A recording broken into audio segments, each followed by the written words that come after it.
All right, I'll call the clock. And if you see quads, you see quads.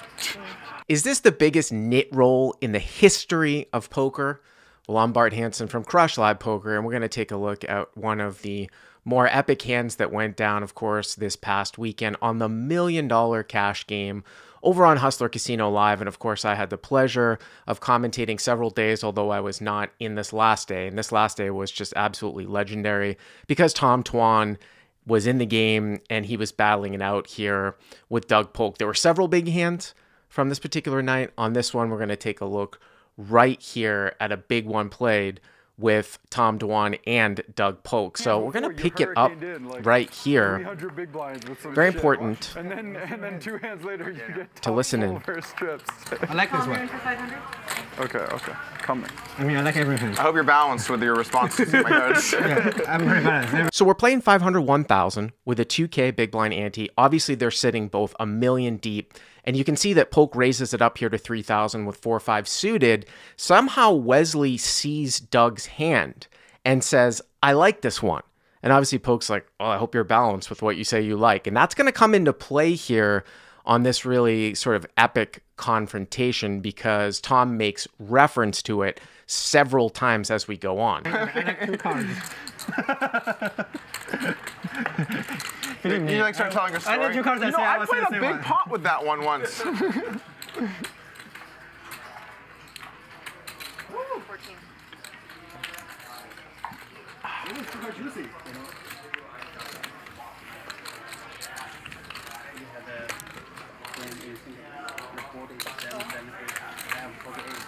How much did you like his hand? Was it Doug Polk opening the suited connector in the cutoff. Tom Twan puts in the 3-bet from the small blind and flops middle set. Now, obviously, you could hear that Tom said how much in the did you like that one? And Tom flops middle set here. 3-betting out of the small blind, 31,000 in the pot.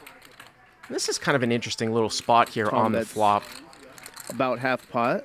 As Billy DGF says, he bets half the size of the pot, which isn't kind of like standard sizing on this type of texture, although they're 1,000 big blinds deep. So you're talking about like running sims and stuff like that. It's more of like a live feel type of thing. What I find interesting here is Polk. Obviously, he's got 3 to sort of a backdoor straight flush. It's not 3 straight, not like having like, for example, on this board, 3-4 spades. I mean, it's 4-5 of spades. I actually thought he was even thinking about raising here. Like if Tom had made like a 1/3 sort of size down, maybe he actually might even raise in a spot like this. I think it's a little bit of an ambitious float to a half pot size bet, but they're so deep. Obviously he wants to get into the streets. That's why he came to play. So he appeals off. Doug Polk is going to float. Needs running cards to make a hand. That's a good one. Doug is now open-ended. Doug and Tom battling. I mean, could win on the river with an 8 or a 3. Software. Let's get this shit going. We were actually slightly different eras. Really? Tom got big like 4 or 5 years before me. You got big? I guess 34 or however many years before me. This should be Phil Ivey. Phil Ivey? Yeah. Sure, yeah, call him. Another half pot bet. So obviously Twan's loving his hand here, right? I mean, you don't think that Doug probably is going to have that many pocket kings, but this is definitely going to come into play how often Doug is got a 4-bet pocket kings here. But he basically has the nuts unless Polk has king, and Polk did not 4-bet the 3-bet. It's a late configuration here too. So he comes out and he bets half pot again. I think once in a while he can actually even throw in a check raise here because when you're super deep, sometimes you have to do things to manipulate the pot size. And the reason why you might even be able to check raise is because Doug might be forced to fire with some of his sort of light floats, and it goes back to that flop sizing. And he very well might bet off here with a king if he's got, a suited king, ace king, king queen, king jack, king 10, all those hands very well might bet and even call a check raise. And if he just has a king here, he's just going to call. So, I mean, I don't think there's anything wrong with coming out and betting again, but I think it's an alternative line here for sure when you're this deep. Now, obviously, Doug has turned open-ended, and I talked about how he might even think about raising the flop. 115. And now... And Doug's going to raise. He decides to semi-bluff raise here on the turn. And this is going to be fun because we're going to start a stopwatch here. Now, normally when I do these hand reviews, you know, I'll pause along and kind of stop the action, but I'm not going to need to do that in this particular hand because we're going to see how long Tom Dwan takes on every single decision. Now, what would I be thinking about here if I'm Dwan? Obviously, like I said, it is the second nuts here. The only thing you're losing to really is king-king. And if you want to be balanced, obviously there's going to be times where you want to bet 3-bet the turn. Probably that's going to primarily consist of king-king specifically, so that you unblock all of the smaller sets that Polk could have. Like, you could be coolering him, right? The raise is to 115, by the way. It's not 150. You could be coolering him against 7-7. You could be coolering him against 6-6 here. Dur's wondering, does he have a smaller set? I think what ended up happening, though, for Dur is that he kept, like, going back to, like, what Wesley said in a sense, like, I like your hand. Wesley said, I like your hand, you know, because Wesley saw the hand. So he probably kind of dismisses that Polk has, like, king-king, because when people see, like, a hand like that, they tend to not say anything. Like, Wesley doesn't say anything. So if you're Dwan and you are really dismissing, based upon pre-flop, that Doug has king-king and the fact that Wesley said that, he might think that his range is heavy, sort of comprised of a lot of bluffs here, which is exactly what he has. Of course, he could have 6-6 here too. We're going to go into the weeds here in terms of combinations because I think it's really, really important. The combo of 6-6 that probably takes off to a half pot size bet is 6-6 with a diamond. And of course, that's available. So you really have this one combo of 6-6, 3 combos of deuce-deuce, maybe some king-7. Perhaps just thinking it over. And maybe king-6 here as well. But it's really, really important to look at the suits and the suits of your hand. All right, come on, man. Let's move it along a little bit here. So you can see Doug is even getting frustrated right now. You just did. At 2 minutes and 20 seconds. But I think for Dwan, it really comes back to what was said about, you know, kind of Wesley and, hey, like... It's a little weird. He saw your hand. Raising the turn. There's like a little bit to think about. I know this guy's capable of bluffing off. Hot shot. Is that okay? I don't want to be a dick, but is clock reasonable here? Yeah, I call clock on JRB. All right, I'll call the clock. So Doug has called the clock at 3 minutes and 25 seconds This is kind of a bizarre tank. How long is the clock? And Dwan can't believe it. He even said later on that I've never had the clock called to me in like a high-stakes game, like ever. And really, it wasn't that Well, it's long. weird when you're in the hand because time moves differently, you know? Sorry for Doug and Tom. I'm not saying anything anymore. Like, I don't want to. Yeah. But I do think that I would be doing a lot of bet 3-betting here if I had 7-7. But all that stuff going together, he seems to think that Polk is kind of bluff heavy because of what Wesley said. And he's actually correct. So it was actually a 3 minute and 58 second tank here with what is basically second set. In essence, the second nuts here. And really most of the time, the best hand with all of these sort of draws and backdoors and things like that available. Again, when you're super, super deep, you have to do things to manipulate the pot size. So maybe if Wesley hadn't said anything, Dwan would have done a ton of bet 3-betting here on the turn, but because of that little dynamic, he just calls. Just a call. I didn't see a fold after the take, Danny. Like, that would have put me on tilt. Oh, man. Legends battling. Boat. Got that sweet baby there. For Dur. Now, obviously, this river changes things, and Dwan now checks. $291,000 in there. Doug? And of course, what it changes here is that Dwan now loses to one other hand, which is 6-6, which probably would be played this way, because remember, 6-6 with the diamond would have taken off, and it's possible for Doug to have 6-6 with a diamond here. So that's one combo here that he loses to. Now Doug bets Snap call. 420,000. You can hear If not, Billy snap jam. in the background saying this is a snap call or snap jam. So here comes a 420, and here comes the timer here once again. But again, Tom's taking his time. Here we go with the timer here once again. Let's get one of these fuckers' hands. Look how much money I'm willing to put out there. Now, what does Durr lose to? He loses to pocket I kings. think only He loses call is to best quad here. sixes, right? So there are 4 total combos of hands here that Are he you gonna call the loses clock to. again?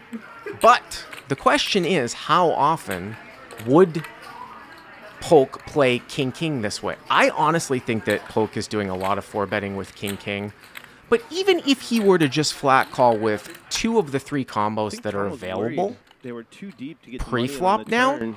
with the king coming out, how often is he playing it where he is just flatting flop and raising the turn? That- Because you have to look at the bluff. entire thing. I mean, maybe sometimes he raises the flop, maybe sometimes not, but maybe sometimes he also just calls the turn here too, right? He doesn't always raise the Pocket turn sixes, here which if he just calls make the flop clubs. when he blocks like a lot of the Pocket deuces, value. which So this is kind of a Would situation where probably fold. maybe Call the clock on the turn. to a jam. maybe he has like I'd like to see. I 1/3 feel like it was like 2 1/3 of the combos 2,000 of big King blind King. deep pots. 1/3 of the Calling the combos clock of on the King turn. King, which is one combo of King King. He's got one combo here of 6-6. Gotta believe Those are the Doug's hands that he gonna loses to. speed Now, up what does he after beat? this one. He beats Deuce Deuce. There are 3 combos here of Deuce Deuce.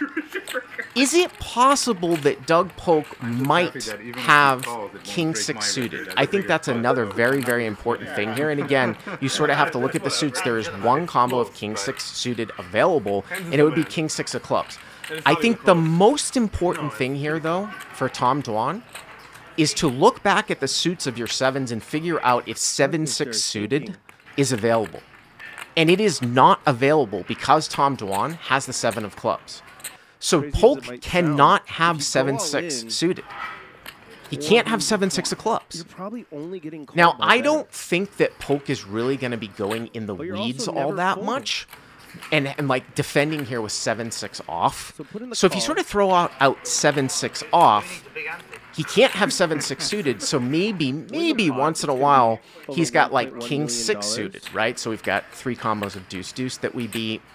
And listen to Doug We have rant. 2 combos of quad 6s and maybe 1 Gotta combo believe of he's King gonna rant King after this one. that we lose to. And then maybe once in a great while he has like King 6 here. The other thing, too, that I would look at is King 7 suited possible. King 7 of catching up on spades some sleep. is also possible. King 6 and King 7 both might call and then raise the turn. I think the reason why King 7 suited is so important here, too, is because it actually might be a hand that Poke So apparently might Wes call a said, shove with "I here, like your more hand." so than maybe even Deuce Deuce. It really depends Doug on showed it if pre-flop.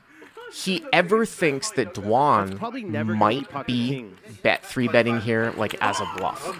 Like if Dwan is only doing it with value, obviously King 7 cuts all of the value down, but there's still combinations of 7-7 and King King that are available. But with King 6, even though the full combos of 7-7 Guess it are could be. available, maybe he thinks that, you know, Dwan might shove something that is slightly Could weaker. be Now, 7-6. if Polk had King 6, the only King 6 that's available that's suited is King 6 of clubs, which also means that Dwan couldn't have 7-6 suited. That's the crazy thing about this 7-6 hand. suited is not available, so it's probably not. So, you know, if Polk raised the river, I mean, if Polk bet the river here and then Dwan shoved, he knows Dwan can't have 7-6 suited. So maybe he's got all the combos of 7-7, and then obviously he's got one of the combos here of King 6 as well. I think the players So would it give really, Durr really the comes business down after to, this I one. think, for Dwan, how often he thinks that Polk might I call think a that's shove here correct. with Deuce Deuce. And I got to tell you, this is something we bring out in Crush Live Poker as well. This is a case where it might actually Doug be doesn't wanna call the reverse clock pot here odds. because And what I mean by reverse pot odds is you got to take a look at how much, might make Tom if you're call. Dwan and you shove, how much is it going to be for Polk So to he call, just and what has kind to of sit odds there. is he going to get? Torture. You can see that he's got 547 left. So if Dwan here were to, say, shove, the pot would be right around like 1.6 million, and it would be like, you know, 547 for Doug to call. He'd be getting 3-1 here. And even though usually bet 3 bets on the river against pretty large overbets are not bluffs, I think maybe he sometimes calls here with deuce-deuce. And like I said, if he's ever getting the weeds here with like maybe king-6 suited, and maybe if he levels himself with king-7, so let's bucket king-6 and king-7 into one out of the 2 combos that he might have. That's like 1 combo. Maybe he calls with 2 out of the 3 deuce-deuce combos. So now you've got like 3 combos in there that he calls with, and then you're losing to maybe one of the king's combos that gets here like this, and obviously quad 6s. So it's just super, super close. But one of the other things here that I have to bring up that I think is so important, and this is where I am actually going to pause the video, and a lot of people really underestimate this, is the fact that in the Hustler Casino live game, there is this other dynamic, especially when they're playing so big, that it is quite possible that Tom Dwan might only have 1 bullet here to play in this game. And I'm not talking about his life roll. I'm talking about the fact that if he busts here, like say he jams and he's wrong and Poke somehow has quad 6s or Poke has king, and he's out of the game, that's it. He cannot play in the game anymore. And I have actually gone through this too myself, not anywhere near the stakes where I've wired like 75,000 to the game, played it in the ante-game, got stuck like 30, and then all of a sudden I'm like, well, now I want to run it more than once in all-ins, or maybe I might pass on a very close spot because I might bust out of the game. Now, some people that aren't familiar with the mechanics of getting money into this game, specifically Hustler, would be like, whoa, why can't somebody just wire Dwan the money? I mean, we're talking about 7 figures here, and I know that they're very strict at the casino. It's got to be in the individual person's name. It's not like he can accept a wire from somebody else. Now, people might rightly point out, like, well, couldn't he just borrow from somebody in the game? In a typical high-stakes game, yes, absolutely. These guys loan and borrow money from each other all the time. The problem here, though, is that all of the other guys are probably in the same situation. They're all very wealthy, and they have money behind in their sort of life rolls, but it's all about how much money they have right then and there. I mean, Poke, he came out and said, I've got 3 million, but would he want to take half of that and loan it to Dwan if he wants to mix it up? Because he might go through the same situation in another hand where he's going to need that behind. So it's just one of these situations where in a sort of a private game or a game where the mechanics of getting money in, where you don't actually have to have the cash there, where it's not so strict, you wouldn't worry about this. But if he's wrong and he can no longer play in the game because he's busted out of the game and he can't borrow, that has to be a huge consideration. And obviously what ended up happening too later on is that Dwan won the largest pot in the history of Hustler Casino Live. So can you imagine if Dwan were to shove here and he was wrong and he never ever got to play that big pot? And in my opinion, it makes it incredibly unlikely that Doug has pocket kings. So if you're Durr, you're only worried about pocket 6s.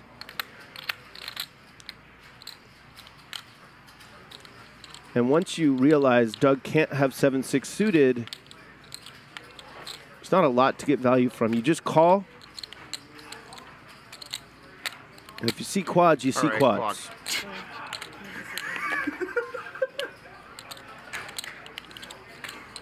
So Doug now calls the clock at about 6 minutes and 5 seconds here into it. Durr. What are we doing? You win. I know I win probably. The question was just if I'm shoving or not, dude. What the fuck? It's if I shove the river or not. I'm never folding. It's if I shove the river or not. Do I shove or not? Of course you should. No, it's pretty close. Of course you should. It's definitely close. Pretty close.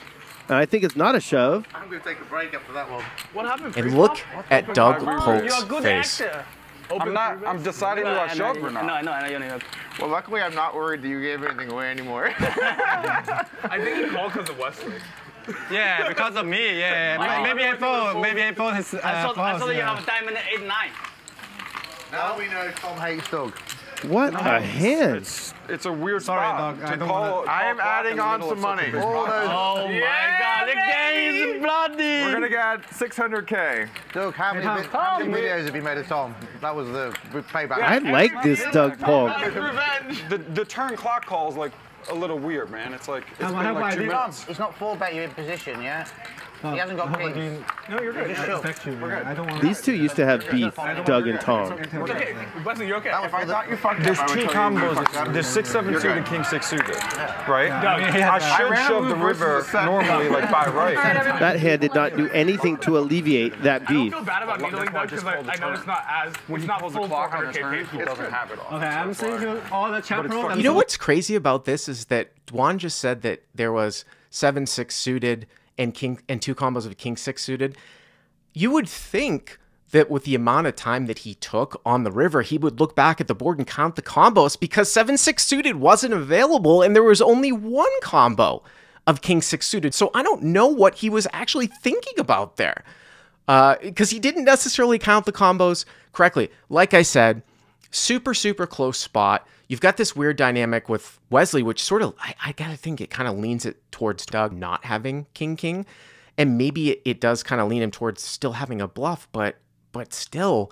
And then, of course, you got this lingering thing in the background, which we'll never really know, is if Dwan actually bet-3-bets the shove and is somehow wrong. If he's out of the game, he doesn't get a chance to win the biggest pot in the history of Hustler Casino Live. So, was it the biggest nit roll in the world? It was probably a pretty large nit roll. I don't think it was a slow roll, but I wanted to add those extra dynamics into play that I think a lot of people might not have thought about.